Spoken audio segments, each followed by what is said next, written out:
How could a crumbling fortress, defended by just 2,000 soldiers and civilians, possibly stand against an imperial army of 80,000? In the autumn of 1552, the might of the Ottoman Empire crashed violently against the walls of Eger Castle in Hungary.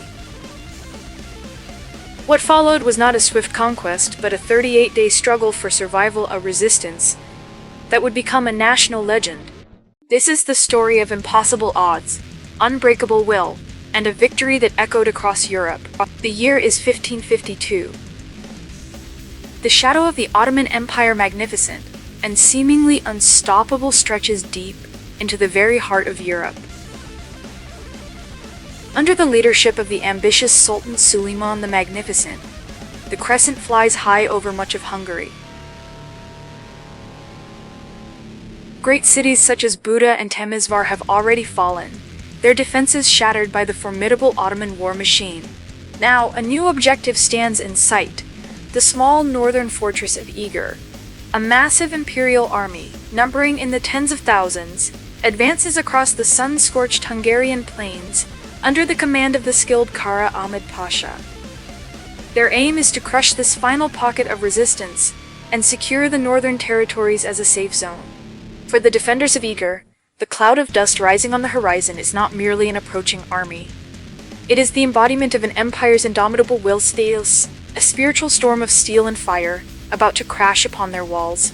Eger Castle continued to stand as the last bastion of resistance. Its commander, István Dobó, faced an impossibly difficult task. His garrison, consisting of just over 2,000 soldiers, peasants, and townspeople, was vastly outnumbered by an 80,000-strong professional army. The fortress itself was quite old, its walls had not been designed for the age of gunpowder and heavy artillery.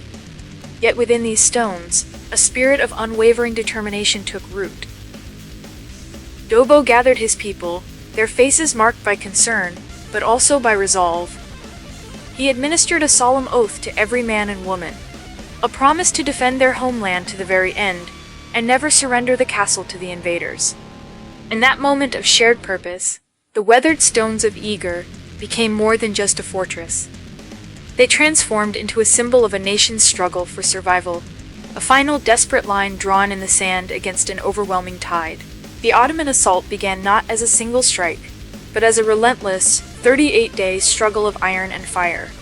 Day and night, the thunder of massive siege cannons echoed across the valley, a constant, earth-shaking roar that offered the defenders no chance to rest. The ancient and proud stone walls of Eger began to crack and crumble under the unceasing bombardment. Ottoman infantry launched wave after wave of attacks, attempting to push through the ever-widening breaches. The vastly outnumbered defenders fought desperately to repel each assault, engaging in exhausting close-quarters combat that wore them down mentally as well as physically. The air grew heavy with smoke and dust, forming a suffocating haze that erased the boundary between day and night. The fortress was slowly being torn apart, and its defenders, under the relentless pressure of the siege, were pushed to the very limits of human endurance, struggling simply to survive. As the siege reached its zenith, a critical section of the main bastion wall collapsed, creating a wide, inviting breach for the attackers. The male defenders, exhausted and diminished after weeks of ceaseless fighting, faltered.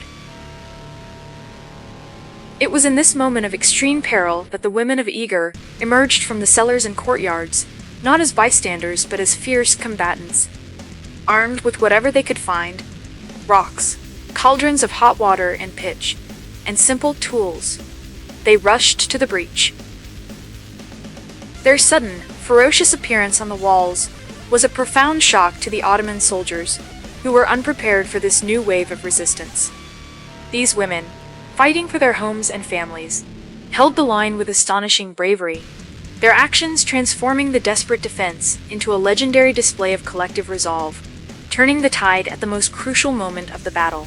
The final Ottoman assault, aimed at the breach held by a mix of soldiers and civilians, faltered and broke.